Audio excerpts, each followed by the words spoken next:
A federação entre União Brasil e PP se uniu à oposição e anunciou que não deve apoiar as novas medidas do governo Lula em substituição ao decreto que aumentou o Imposto sobre Operações Financeiras, o IOF. Os partidos fecharam questão no assunto e o mecanismo é utilizado quando as direções dos partidos querem que as bancadas, tanto da Câmara como no Senado, voltem com a mesma posição. Então, eles fecham questão naquele sentido. Se algum parlamentar votar contrário à orientação, ele pode sofrer punições, pode ser suspenso de indicações para comissões, relatorias de projetos e até ter a expulsão do partido. O movimento de partidos do Centrão dificulta a aprovação da medida provisória. O governo deve enviar o texto ainda nesta semana para o Congresso. E entre as medidas estão o aumento da tributação de bets, fintechs e alguns títulos de crédito para ampliar a arrecadação. Maior bancada do Congresso, juntos, União Brasil e PP, somam 109 deputados, superando as bancadas do PL e do PT. No Senado, a junção dos dois partidos tem 14 parlamentares. Os líderes jogam no colo do Executivo a necessidade de apresentar novas medidas, mas disseram que não vão aprovar se não tiver cortes de despesas. Conosco, Carla Araújo, colunista do UOL, e também a professora da FESP e antropóloga, a Isabela Calil. Boa tarde às duas, bem-vindas. Carla, impasses, hein? Muitos impasses aí, pouco prazo para algo ser definido e muitos impasses com essas negociações entre o governo e o Congresso. Boa tarde. Boa tarde, Diego. Boa tarde, professora. Boa tarde a todos que estão nos ouvindo. Diego, é curioso, né, o que a gente está vendo aí nessas discussões no Congresso e no Executivo, porque se a gente for lembrar, essa semana começou no domingo, numa reunião que o ministro Fernando Haddad foi até a residência oficial da Câmara dos Deputados, né, e o presidente Hugo Motta estava lá também, o presidente do Senado, Davi Alcolumbre, e ele foi anunciar justamente essas novas medidas, porque ele tinha, o governo tinha anunciado um decreto de mudanças no IOF que tinha justamente caído mal no Congresso, porque não fomos informados sobre o conteúdo dessa medida. Dessa vez, o ministro Fernando Haddad foi lá, ficou 3 horas no domingo explicando, depois falou para a imprensa parte dessas medidas que ainda vão ser enviadas no Congresso, e a reação começou um pouco antes. E aí, é aquela coisa, é quando você aponta um dedo, né, tem outros 4 apontando para você, né? Porque o Congresso fala assim, o governo precisa cortar despesas. É evidente que essa discussão também precisa ser feita num melhor funcionamento da máquina pública. E aí a gente pode debater uma série de questões que são muito difíceis de serem debatidas, com uma série de lobbies e outros interesses por trás, para enxugar a máquina pública e os custos da máquina pública e da estrutura da máquina pública, que de fato são muito altos. E aí, nos 3 poderes, né, no executivo, no legislativo e no judiciário também, que a gente fala da questão dos super salários. O ministro Fernando Haddad apresenta essas novas propostas de compensação do IOF pelo lado da arrecadação, que podemos discutir, o Congresso vai discutir sobre elas, mas ele estava ali conversando com elas, com os líderes, quando ele apresentou, e com os presidentes das 2 casas.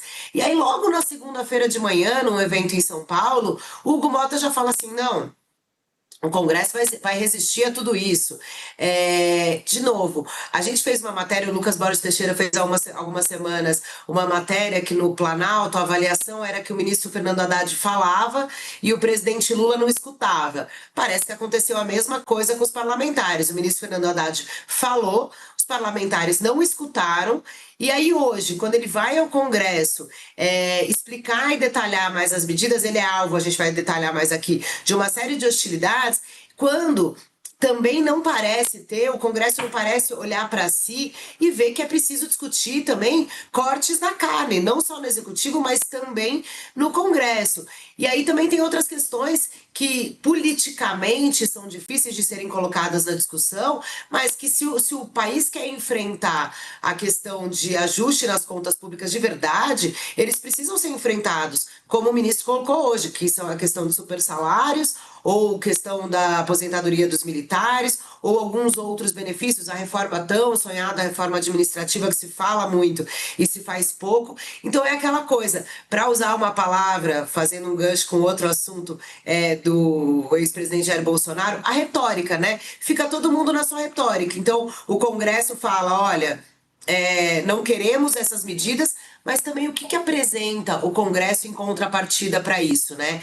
Aí, para analisar a notícia que você trouxe mesmo de fato hoje, quando, de fato, uma bancada forte, que é a federação entre União Brasil e PP, diz que vai se posicionar contra essas medidas, já fica de largada, de saída, muito difícil para o governo começar essa discussão, porque você vai ter muitas dificuldades para angariar a base. Então, há aí uma dificuldade do ministro Fernando Haddad, que está aí quase uma ilha nessa discussão, e os parlamentares que recebem ele, ouvem ele, mas ele não conseguiu convencê-los. Então, me parece a recalibragem que o Haddad falou que já ia fazer no IOF e que ele imaginava estar fazendo com essas novas medidas, vai ter que ser recalibrada de novo, Diego. Acho que essas medidas que foram previamente anunciadas no fim de semana, que ainda não chegaram no Congresso, devem ter que passar por novos ajustes aí antes de chegar, ou o governo vai bancar elas como ele quer, né, e vai mandar, sabendo que o Congresso vai ou não aprovar ou modificá-las por completo. Enfim, é uma situação muito difícil. E aí o que fica pior, eu tô vendo que daqui a pouco a gente vai ter também o Felipe Salto aqui para ele explicar, o que fica difícil em tudo isso é qual é a credibilidade e a confiança dos agentes do mercado financeiro com o que o Brasil está fazendo, com o que o Congresso Nacional e com o que o Executivo estão realmente colocando na mesa, né? Fica difícil a gente saber, porque parece que tem milhões de ideias e nenhuma delas vai para frente. Calil, boa tarde. E é claro que o Congresso chega ali na hora de pedir cortes, é muito valente, mas também não quer cortar na própria carne, como disse aí Carla Araújo, né? Claro que também o governo tem que pensar em cortes, é necessário, e é importante chegar na base de cima também, né, Calil, porque aqui embaixo eu digo a gente de classe média para baixo, já sofre bastante. Boa tarde. Boa tarde, Diego. Boa tarde, Carla. Boa tarde a todo mundo que nos acompanha. Eu acho que além de um debate econômico, né, relacionado a questões fiscais, tributárias, eu acho que tem um debate político, né? A Carla trouxe um dado importante, que é a seguinte: na apresentação do IOF, né, então considerando que essa agora é uma, digamos, contraproposta, né, depois da recusa, do aceite, né, da possibilidade de IOF, o que acaba acontecendo é o seguinte: foi muito falado na época que não houve diálogo, né? Que o Haddad apresentou uma proposta, não falou com o Banco Central, não falou com o Congresso de maneira mais ampla. E agora ele fez isso. E uma coisa que está acontecendo, que já não é a primeira vez, digamos, posições que são ambíguas do Hugo Mota, né? Então, o Hugo Mota sinaliza uma coisa, depois ele toma outra posição. Ele faz um determinado acordo e depois ele muda. E foi isso que está acontecendo agora, exatamente isso que ele fez, porque o Hugo Mota sinalizou como uma proposta que seria bem-vinda, que seria bem recebida, e depois acabou recuando agora e dizendo que isso não vai, digamos, ressoar bem no Congresso, que isso não é bem-vindo. Então, ou seja, o Hugo Mota está numa posição que eu acho que ele vai mostrando uma certa, digamos, falta de comando, digamos assim, em relação à sua casa, e isso é ruim para todo mundo, porque fica difícil ter diálogos. E vale lembrar que não é a primeira vez que a gente tem pessoas do governo, ministros, que passam por situações muito constrangedoras, né, no Congresso. Vale lembrar também que aconteceu recentemente a mesma coisa, ou de uma maneira parecida, né, mais grave no caso com Marina Silva, quando ela foi recebida no Senado, né? Então, ou seja, a gente tem um clima aí que ele está muito complicado em relação à maneira como a Câmara e o Senado têm recebido ministros, têm recebido o Executivo. E também tem essas questões dos avanços e recuos do Hugo Mota e toda a dificuldade, como a Carla falou e você comentou, que corte de gastos tem que ser, enfim, de maneira conjunta, né? E o que a gente tem visto é o Congresso apontando para o Executivo, dizendo que o Executivo precisa cortar gastos, mas até então nenhuma medida especificamente do Congresso em relação a corte de gastos, né? E o presidente da Câmara, Hugo Mota, disse hoje que as medidas apresentadas pelo ministro Haddad como alternativa ao aumento do IOF devem ter reação ruim no Congresso. Vamos ouvir o que ele disse? Veja aí.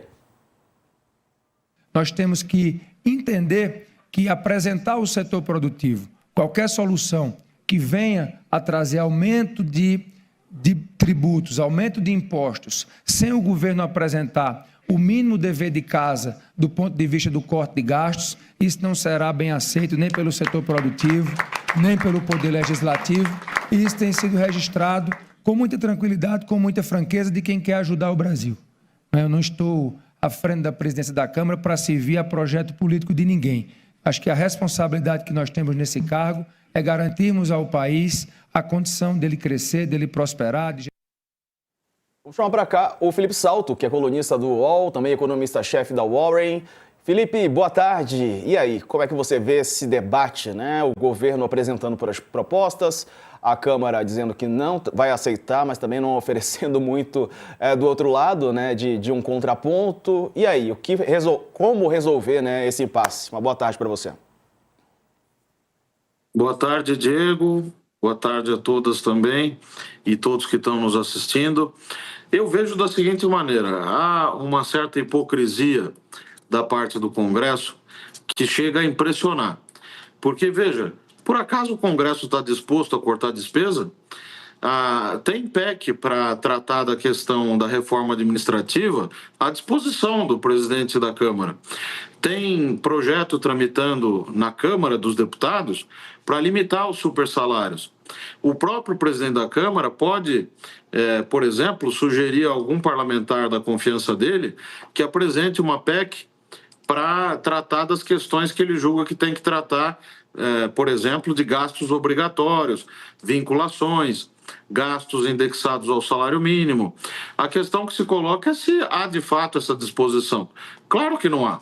Até porque discutir gastos significa discutir também as emendas parlamentares. As emendas ganharam uma proporção de 52 bilhões de reais para o ano que vem já, e que correspondem, esses montantes, a um quarto. Quer dizer, dividindo a pizza em 4 pedaços, um pedaço inteiro vai para essas emendas parlamentares, se a gente considerar as chamadas despesas discricionárias, né, que são as despesas livres.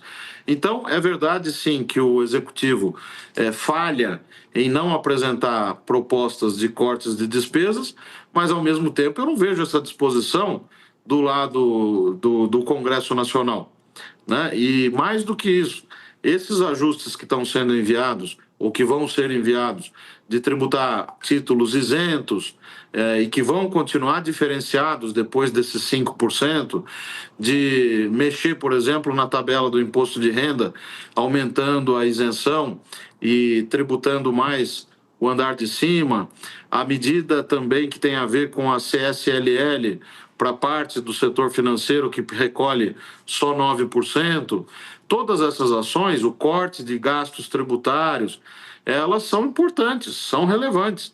Agora, esse tipo de relação que nós estamos vendo entre o Executivo e o Legislativo, em que se faz uma reunião com todos os homens mais importantes aí, personalidades importantes da República, no domingo à noite, e no dia seguinte já se sai falando à imprensa e em eventos públicos exatamente o contrário, é uma coisa que nos preocupa muito, né? É verdade. Bom, o Salto, e faltando pouco tempo, né, para a apresentação desse projeto e para haver algum entendimento, né? Não havendo, e aí, o que acontece? O que acontece é que nós estamos numa situação fiscal em que a dívida pública está numa trajetória de crescimento e essa trajetória vai piorar. Ainda que você consiga, por exemplo, fazer mudanças na meta fiscal do ano que vem para tentar resolver o problema de curto prazo, isso vai significar um déficit primário ainda maior. Lembrando que o déficit agregado, quando você coloca a conta de juros, está em 8% do PIB, um dos maiores do mundo, né? Estados Unidos, por exemplo, tem déficit de 6,4% do PIB, incluindo os juros.